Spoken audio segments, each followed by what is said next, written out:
Hello everyone. Today I'm going to talk about ups and downs during the recovery process.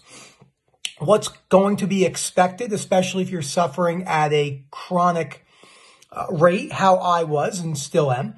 But you're going to have ups and downs throughout your journey. It's expected. So one of the biggest problems when it comes to society and OCD recovery is, we are taught we want everything right now. And we want instant gratification. And what happens is when we go through something like OCD recovery and it takes a lot longer than we want it to, these ups and downs come pretty often, especially in the beginning of your recovery. When you're deathly afraid of something, your mind will not let go. I like the example that Rob uses. You can go up to a tank with a spider in it and say, I'm accepting I'm not scared. I'm accepting I'm not scared. But your brain is on a whole different circuit. Your brain is still very scared. So, from feeling acceptance to actual acceptance, it's a huge thing. You could think you're accepting, but your brain has not accepted yet. And there's nothing wrong with that. It's just a process. So let me give you a couple examples of ups and downs that I have gone through or / go through. So at this point in my recovery, we're about 6 months in. I have more good days than not. I don't like to compare feelings of days. I don't think that leads anywhere healthy. So some days I'm better and some days I'm not as good. So right now, I suffered with bilateral tinnitus really bad for 3 months, about almost a year and a half ago, before I developed somatic OCD. And now I'm at a point in my journey where, say, my somatic OCD will not be bad or noticeable. And like right now, my right ear is screaming and it will be like, and I just have to accept that. And if I don't, it makes my ups and downs a little bit more hard to deal with. But I definitely still have up and down moments. I have moments of distress. I start catastrophizing and I really have to sit down because what's happening is I'm taking someone like myself who is very black and white, and I have severe ADHD of anyone who knows me or in my group.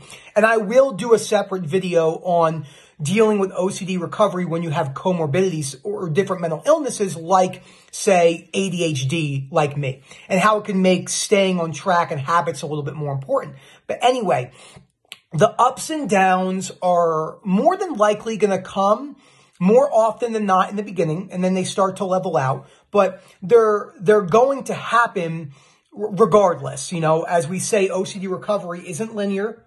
It's not like this, and it's more like this. So you literally could have something like this, and then boom, and you shoot down. And those down moments are very important. That's when you have the ability to use the tools that you've learned to sit down and say, okay, maybe my anxiety is 10 out of 10 right now. In your mind, I can't do this. I can't do it. I'm going to freak out. Oh my God. Sit down and just feel it. Just feel that anxiety. No grounding techniques, no meditation, just allowing that anxiety to be present.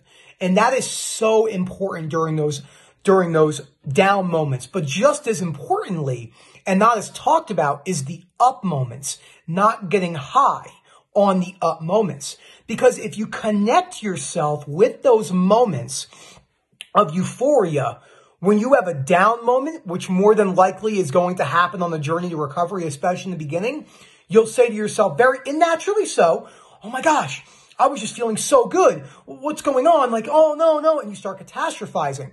That's why you just enjoy the ride. And the journey is so important. You can acknowledge, oh, today's a good day. But, don't put any merit on that. Do you know what I'm saying? Make sure the merit is going, am I doing what I'm supposed to be doing to recover? Am I, living with uncertainty? Am I doing exposures? Am I going towards unconditional self-life and other acceptance? Are my perspectives changing?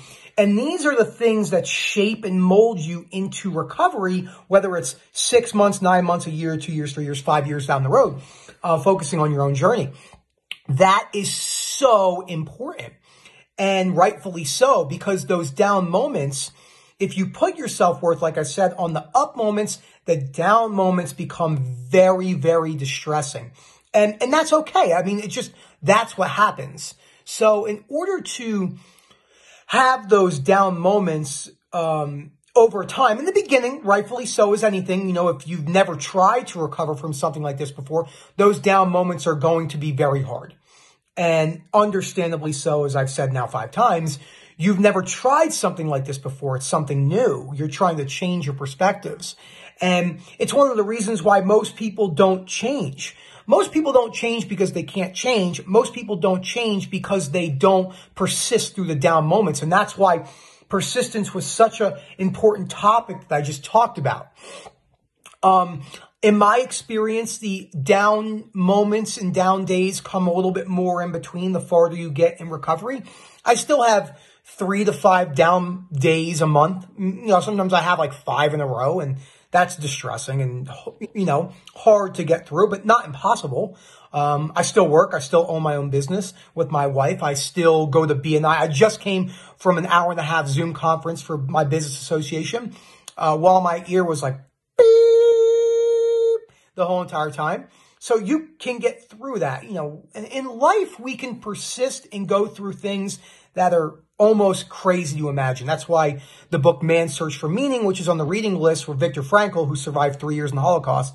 I mean, you look at that and you say, whoa, that guy went 3 years of pure agony, malnourished, watching people die, typhoid fever, everything.